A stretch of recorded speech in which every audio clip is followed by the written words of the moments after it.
comments for Dina. There's a mic up top, and there's one right here. So there's someone in the middle already.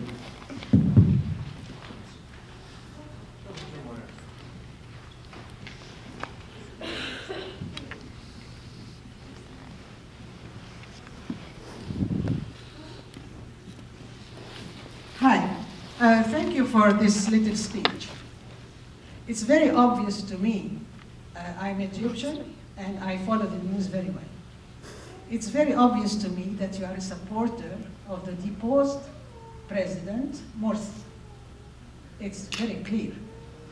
And most of your facts are very biased, are wrong, and it's really a shame because you're not doing justice to Egypt.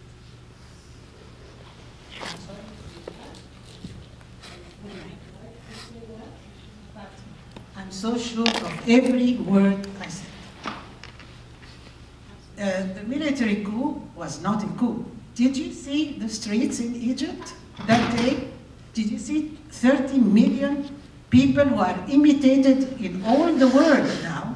People imitate Egypt. People walk on the street because it was successful. 30 million or what, 25, 30, 35, not important. But millions of people went to depose Morsi because it was not the right thing.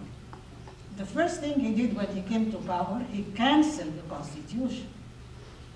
I'm sorry, all your facts are terrible, and I want to end right. Thank you. So, first of all, these are not my facts. These are facts from Human Rights Watch, Amnesty International, and from many well-known organizations. If anyone would like to go to the sources, I can provide them, and the Egyptian-Canadian Coalition for Democracy can provide them. I'm a supporter of the former president, not because of his person, but because I'm a supporter of a civilian president that was elected by the people. And I'd be supporter of any president that will be elected by the people, because this is the democratic process that we are witnessing everywhere. I'm supporter definitely of the revolution, and I'll never be supporting a coup d'etat. I don't think any person ever would support a coup d'etat.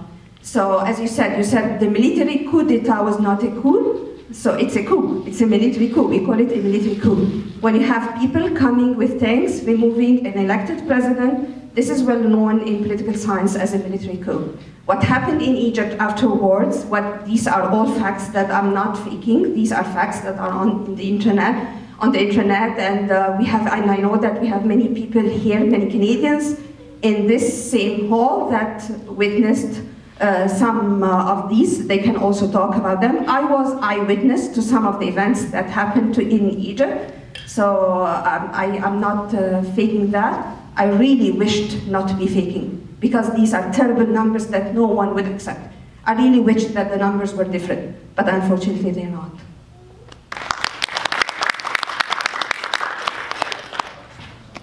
Hi.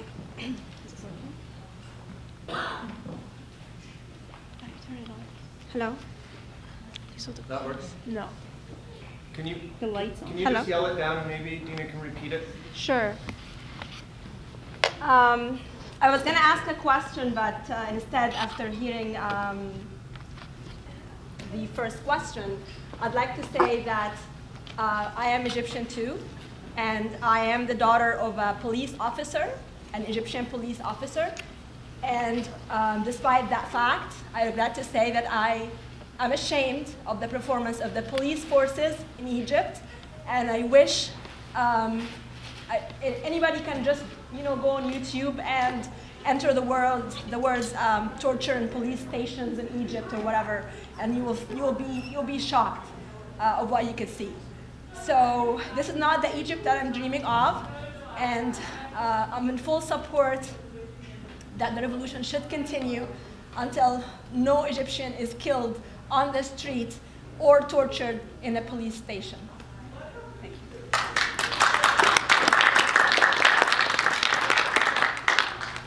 Thank you. I can't add more, so we can take another question.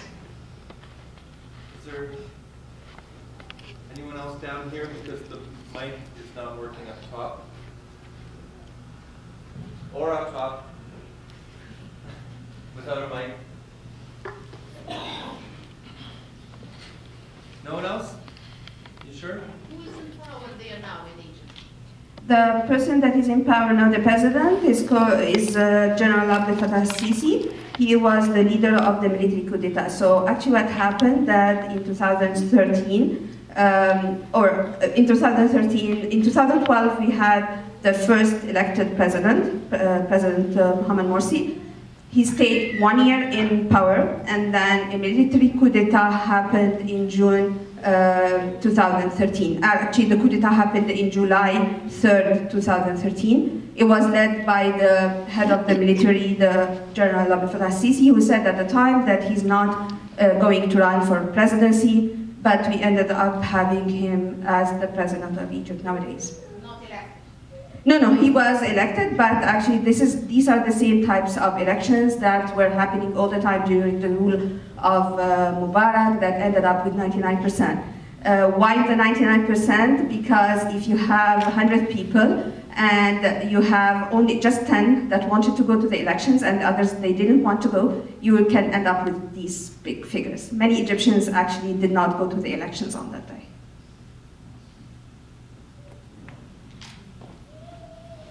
Pardon me, I have a question. Where are you? Up here. Oh, okay. There's one. We'll take this one and then We'll do down here because I think a mic's coming up there, so hang tight. Go ahead. No, I'm sorry I missed the film due to circumstances, so, but I heard part of your talk, and I was in Egypt as a visitor, and I really enjoyed it, and I found the people very, very, very kind and helpful.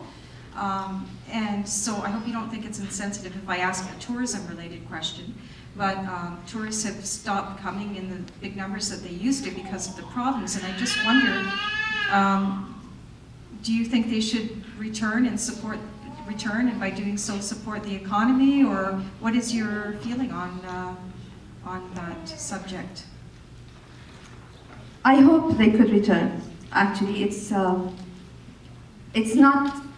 You know, I'm in a controversial situation where you really like your country and you'd love that there is an increase in revenues that will come from tourism, because tourism is one of the big sources of revenues for Egypt, next to the Suez Canal.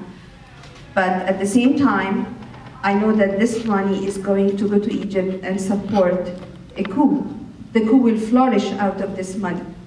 So as of myself, I don't go back to Egypt now and visit. I don't even visit my family. Not because I don't want to support the coup, but because I'm afraid of going back to Egypt because of my position on just Facebook and Twitter here in Canada. This is well known now. Like they monitor Facebook pages and they know the opposition abroad. So this is one thing. I really cannot answer if I were with you as a tourist. I wouldn't go because it's not safe. That's one thing. It's not safe. But whether I'd like tourists to go or not, I definitely hope this to happen. But this is not a good thing. It is encouraging the coup. Okay, we had somebody up top. With or without a mic, go ahead. He's coming down. Who's coming down? Oh, right there, okay. I just wanted a clarification. When General Sisi was quote-unquote elected as a president, there was nobody running against him in that election, correct? There was Hussein Sabahi, leader, one of the leaders of the socialists in Egypt, of the revolutionary factions at the very beginning, who was going to run against him. But that was part of the fake story that was made about the elections. And, oh, is that it? So, no, just a clarification. So, he did have somebody running against him, and he still managed to get 99%, but it was like you're saying it was a fake opposition? Yeah, it was a fake opposition, and this is actually one thing that is very well known in political science. When you want to show that you have going according to the democratic process, you must have a government and you must have an opposition as well. This started at the beginning of the coup. Later on, we also find that this luxury, we were not even anymore facing it or having it, Because we can see people from the 6th of April youth movement. Ahmed Maher is sentenced, I think, for 10 years in prison. We have Ahmed Douma, one of also the opposition. All these people were opposition to the President Morsi, by the way, and he was sentenced to 25 years in prison. So we have all the opposition now in prisons. It's no more a luxury that we can have. Okay, thank you very much. Thank you. Dina, we have one last one, or maybe we can get over there too. Go ahead. Hi, so I'm not Egyptian, I didn't visit Egypt, but I have Egyptian colleagues and friends, and I have a question for you. Does President Morsi protect the right of religious minority, like Christians, for example?